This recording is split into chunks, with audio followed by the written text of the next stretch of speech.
ये है talks news network और आप देख रहे हैं पॉलिटॉक्स, राजनीति का कच्चा चिट्ठा। राजस्थान में बजरी खनन पर सुप्रीम कोर्ट ने रोक लगा रखी है। इसके बावजूद भी प्रदेश में धड़ल्ले से बजरी खनन अवैध रूप से जारी है। बजरी खनन की रोकथाम का भार जिन कंधों पर है, वो पुलिसकर्मी ही बजरी माफियाओं से साठगांठ करके अवैध बजरी खनन को बढ़ावा दे रहे हैं, जिसके चलते बजरी से भरे ओवरलोड वाहन प्रदेश की सड़कों पर बेरोक टोक सरपट दौड़ रहे हैं।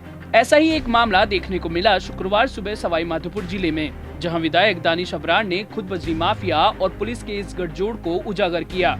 रणथंभौर नेशनल पार्क की वजह से दुनिया भर में प्रसिद्ध सवाई माधोपुर जिला इन दिनों बनास नदी से निकलने वाली बजरी के बेरोक टोक करोड़ों रुपए के अवैध खनन के कारण सुर्खियों में है। सवाई माधोपुर जिले में इन दिनों पुलिस की मिलीभगत से चल रहे अवैध बजरी खनन का खुलासा शुक्रवार सुबह खुद स्थानीय विधायक दानिश अबरार ने किया।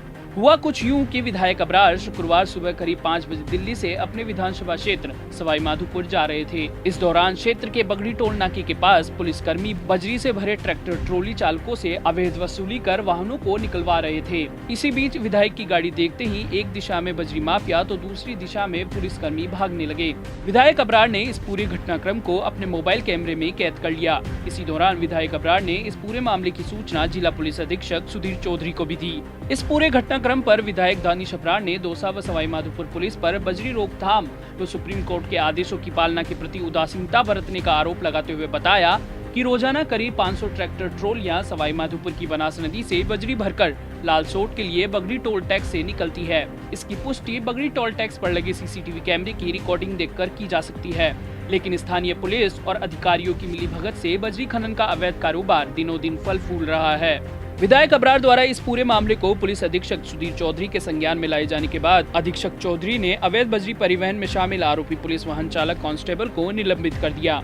इसके साथ ही इस पूरे मामले की विस्तृत जांच आरपीएस अधिकारी को सौंपी गई है। वहीं इस मामले पर सवाल उठाते हुए बीजेपी प्रदेश अध्यक्ष सतीश पूनिया ने कहा कि प्रदेश में बजरी खनन माफिया सरकार से भी ज्यादा ताकतवर हो चुके हैं। अब तो सरकार के विधायक एवं मंत्री भी सरकार के कार्यों से निराश हैं और खुलेआम सरकार के कार्यों पर सवाल उठाने लगे हैं। पूनिया ने कहा, सवाई माधोपुर विधायक दानिश अबरार ने बजरी माफियाओं की कारगुजारी को बताते हुए अपनी सरकार की आंखें आज खोली हैं। इस अवैध खनन में खान विभाग, परिवहन विभाग, पुलिस महकमा भी शामिल है। कुछ दिनों पहले कोटा में हुई बच्चों की मौतों पर भी सरकार की आंतरिक कलह सामने आई थी। सरकार दो धड़ों में बटी हुई है और आपसी खींचतान से ग्रसित यह सरकार प्रदेश का विकास करना तो दूर, कानून व्यवस्था भी नहीं संभाल सकती है। बता दें, विधायक दानिश अबरार अपने क्षेत्र की समस्याओं को समय समय पर उठाते रहे हैं। हाल ही में विधायक अबरार ने क्षेत्र की समस्याओं को लेकर अपनी ही सरकार के वन मंत्री पर ट्वीट करते हुए सवाल उठाए थे।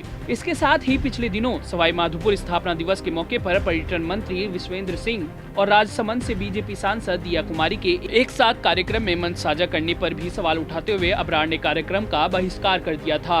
अब एक बार फिर से क्षेत्र में अवैध बजरी खनन और परिवहन में पुलिस की साठगांठ का खुलासा कर कहीं न कहीं अपनी ही सरकार के खनन मंत्री प्रमोद जैन भाया की कार्यशैली पर सवाल उठाए हैं। गौरतलब है कि जिस पुलिस की साठगांठ से अवैध बजरी खनन का यह पूरा खेल चल रहा है, उस गृह विभाग का जिम्मा स्वयं मुख्यमंत्री अशोक गहलोत के पास है। पॉलिटॉक्स ब्यूरो, जयपुर। ये है टॉक्स न्यूज नेटवर्क और आप देख रहे हैं पॉलिटॉक्स, राजनीति का कच्चा चिट्ठा।